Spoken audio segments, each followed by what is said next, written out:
Ini adalah 1,3 miliar yen. Jika ingin memilikinya, peserta harus memenangkan permainan. Peraturannya mudah, peserta harus membeli kelereng seharga 4.000 yen. Memasukkan kelereng melewati paku-paku.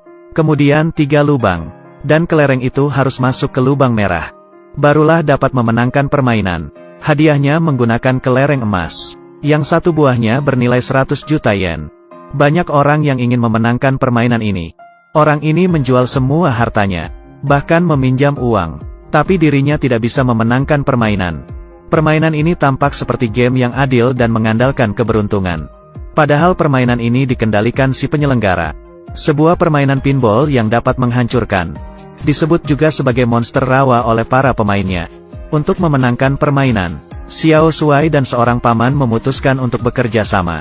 Mereka datang ke rumah si paman. Paman menunjukkan mesin pinball yang mirip. Di sini mereka akan dibantu oleh Xiao Mei. Paman pun mulai menjelaskan rencananya.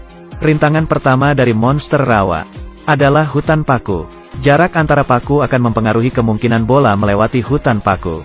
Dengan menggunakan informasi Xiao Mei, paman mengetahui paku urutan ke-30 akan menjadi paku dengan kemungkinan tertinggi. Rintangan kedua adalah 3 lubang berturut-turut.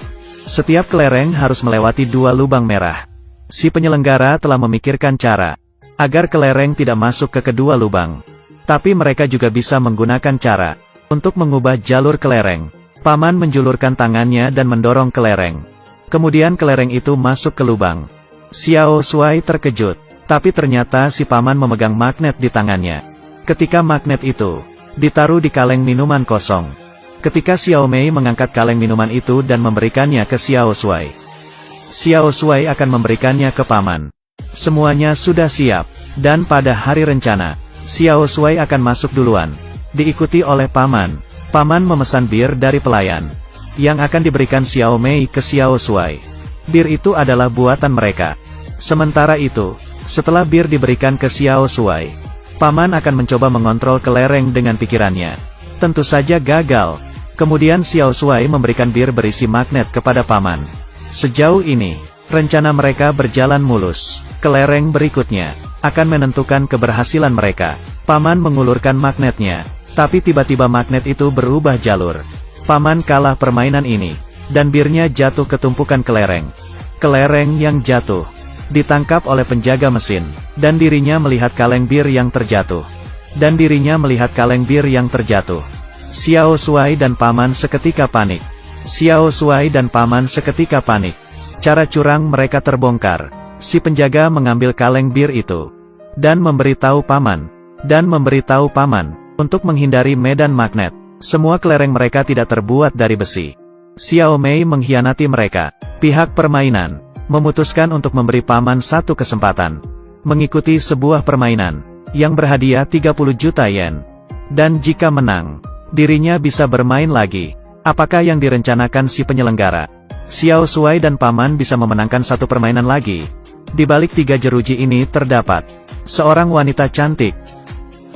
Seekor singa lapar. Jeruji ini akan terbuka jika peserta salah membuat keputusan. Akan menjadi makanan singa. Anak muda ini terlilit banyak hutang. Dia terpaksa mengikuti permainan ini dengan kekasihnya. Kaki kirinya digembok. Permainan pun dimulai. Orang-orang selain dirinya dapat melihat nomor yang benar adalah 2. Pada saat terakhir wanita ini masih sempat berkata, "Aku ingin hidup dan mati bersama dirimu." Tidak lama lagi. Pilih satu nomor. Anak muda itu memilih nomor 1. Mengeluarkan singa. Singa yang lapar mengejarnya dan memakan hidup-hidup. Si wanita itu sangat senang. Karena dia menang. Mendapat uang hadiah 3 juta yen. Selanjutnya adalah giliran Xiao Shuai. Di jeruji satu lagi ternyata adalah Xiao Mei yang mengkhianatinya. Kaki Xiao Shuai juga diborgol. Xiao Mei menyuruhnya untuk memilih nomor 3. Tapi Xiao Mei telah mengkhianatinya. Apakah perkataannya dapat dipercaya? Kali ini orang yang berada di sebelah Xiao Shuai berkata, "Buatlah keputusan yang tepat. Jika dirimu yakin maka pencetlah tombolnya." Xiao Shuai mengerti maksud dari orang itu, dan menekan angka 3. Jeruji pun terangkat dan yang terbuka adalah jeruji Xiao Mei. Xiao Shuai berhasil. Yang memberikan kode kepada Xiao Shuai adalah si penyelenggara permainan kartu. Sebenarnya dia adalah orang yang di permainan sebelumnya. Musuh Xiao Shuai, yang pernah berkata kepada Xiao Shuai, keberanian, nyali, dan keyakinan. Yang paling penting adalah keyakinan. Dirinya ingin bergabung dengan Xiao Shuai, dan berbagi hasil setelah memenangkan monster rawa. Ketika mereka sedang membicarakan strategi, Xiao Mei yang telah diusir kembali lagi ke sini. Xiao Mei yang telah diusir kembali lagi ke sini. Xiao Mei yang diantar kembali bertanggung jawab untuk membeli makanan. Dan vas bunga ini, Xiao Shuai dan mereka ingin merencanakan strategi. Tapi Xiao Mei malah pergi keluar. Di hari pelaksanaan rencana mereka, rintangan hutan paku berhasil dilewati, tapi hutan paku kali ini tidak bisa dilewati semudah itu. Pengawas permainan ikut campur. Dirinya sudah tahu akan rencana Xiao Shuai dan teman-temannya. Ternyata Xiao Mei sudah mengkhianati mereka sekali lagi. Di dalam vas bunga yang dibeli oleh Xiao Mei, terdapat alat penyadap. Xiao Shuai dan teman-temannya berpura-pura sebagai staf pindah rumah. Diam-diam menyeludupkan sebuah kelereng. Rencana untuk menukar sebuah kelereng. Langsung ketahuan. Pengawas permainan mengambil segenggam kelereng, menaruhnya di alat pengetes kelereng. Dan terungkap, tidak ada kelereng yang ditukar. Xiao Shuai berkata, aku sudah tahu bahwa Xiao Mei akan berkhianat. Jadi itu adalah rencana palsu. Rencana asli mereka adalah untuk menyusup melalui langit-langit ruangan manajer. Menggunakan peralatan elektromagnetik, mencuri besi yang mengatur jarak antar paku. Lalu menukar bola dari batang besi itu. Dan mengembalikannya, membiarkan si manajer memasang besi itu sendiri. Mudah untuk diatur. 3 roulette berurutan. Cara apa yang akan digunakan Xiao Shuai untuk melewatinya? Di mesin in, isinya adalah kelereng emas, yang satu buahnya seharga 4.000 yen. Pemenang dapat mengambil semuanya. Sebelum permainan Xiao Shuai menyadari sesuatu. Lantai dari tempat permainan agak aneh. Begitu juga dengan sudut dari roulette. Ada kemiringan tertentu. Tapi agar pemain tidak sadar, penyelenggara mengakali untuk memiringkan mesin dan lantai. Untuk mengakali trik ini, lantai dipenuhi dan diisi air. Sebanyak 20 ton air. Dengan cara ini, lantai akan kembali stabil. Manajer menyadari hal ini, mengambil remote, dan memiringkan bangunan hingga kemiringan maksimal. Tapi tidak ada pengaruhnya. Manajer berpikir, memiringkan gedung ke arah yang berlawanan. Karena kemiringan yang ekstrim, roulette 1 dan 2 akan sulit dimenangkan. Efeknya segera terasa. Tapi dari sekian banyak kelereng, apabila ada kelereng yang jatuh ke rintangan ketiga, kelereng seharusnya masuk ke dalam. Pada saat ini, dirinya sudah tidak peduli. Manajer memerintahkan anak buahnya untuk mencabut mesinnya. Kelereng ini adalah kesempatan terakhir Xiao Shuai. Berputar ke kanan kiri, melewati lubang-lubang. Xiao Shuai memperhatikan saluran kelereng, tapi tidak ada kelereng yang lewat. Ia pun terpikir sebuah ide. Xiao Shuai berkata pada Paman dan Tonegawa, selama ada cukup uang, mereka bisa memenangkan permainan ini. Xiao Shuai mengambil 1 juta. Paman mengeluarkan 2 juta. Total 3 juta. Dan Tonegawa mencari cara untuk menambah uang. Xiao Shuai kembali bermain, mengisi 3 juta. Kemudian kelereng mulai menyumbat lubang.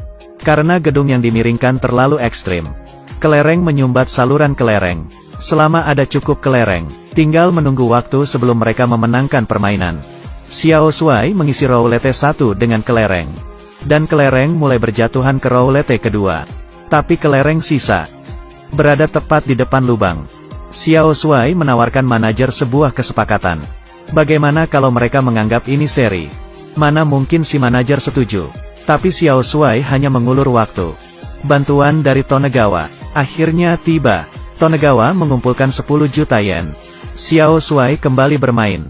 Dan akhirnya roulette penuh. Mulai berjatuhan ke roulette terakhir. Ketika kelereng akan masuk ke lubang merah, kelereng itu terpental oleh hembusan angin. Ternyata itu adalah perbuatan anak buah manajer. Akhirnya telah sampai. Kelereng yang masuk ke lubang terakhir dihembuskan kembali oleh angin. Tapi sekarang, dia sudah tidak bisa mundur. Xiao Shuai, Tonegawa dan Paman berteriak-teriak, seakan dapat memberi kelereng kekuatan. Sayang sekali, kelereng pun habis. Dan pada saat Xiao Shuai akan dibawa, Xiao Mei memegang kartu 10 juta, dan membantu Xiao Shuai. Ternyata Xiao Mei sudah pernah bertemu dengan Xiao Shuai sebelumnya. Tampang yang keras kepala, mengingatkan Xiao Mei kepada ayahnya. Dia keras kepala, namun juga orang yang melakukan yang terbaik. Dan akhirnya memutuskan untuk membantu Xiao Shuai. Xiao Shuai pun mengisi 10 juta. Ini adalah kesempatan terakhir dirinya. Ketiga lapisan sudah terisi penuh dengan kelereng. Angin sudah tidak bisa meniup kelereng itu. Xiao Shuai luar biasa. Kelereng emas mulai berjatuhan ke dalam lubang. Dan mesin itu mengumumkan Xiao Shuai menang. Xiao Shuai, teman-temannya, bahkan seluruh penonton bersorak. Manajer permainan, Ichijo Seiya diperintahkan untuk ditangkap. Dan dipekerjakan paksa, 1035 tahun. Nasib bagi yang kalah, sangatlah menyedihkan. Tapi bagi yang menang, merasakan manisnya kemenangan. Dan menukarkan kelereng dengan uang. Dengan total 1,3 miliar yen. Setelah membagi rata, Xiao Shuai mendapat 1.395,7 miliar yen. Sekarang, Tonegawa akan mengantarnya pulang. Pada perjalanan, Tonegawa mengusulkan untuk bermain satu ronde lagi. Permainan yang sama, permainan Raja Budak, permainan Raja Budak. Tapi baru saja separuh jalan, asap keluar dari kendaraan mereka. Bagasi mereka mulai terbakar. Dan pada saat Xiao Shuai keluar dari mobil, mobil mereka meledak, semua kekayaan mereka juga ikut terbakar habis. Tonegawa menaruh sekitar 50.000 yen di sakunya.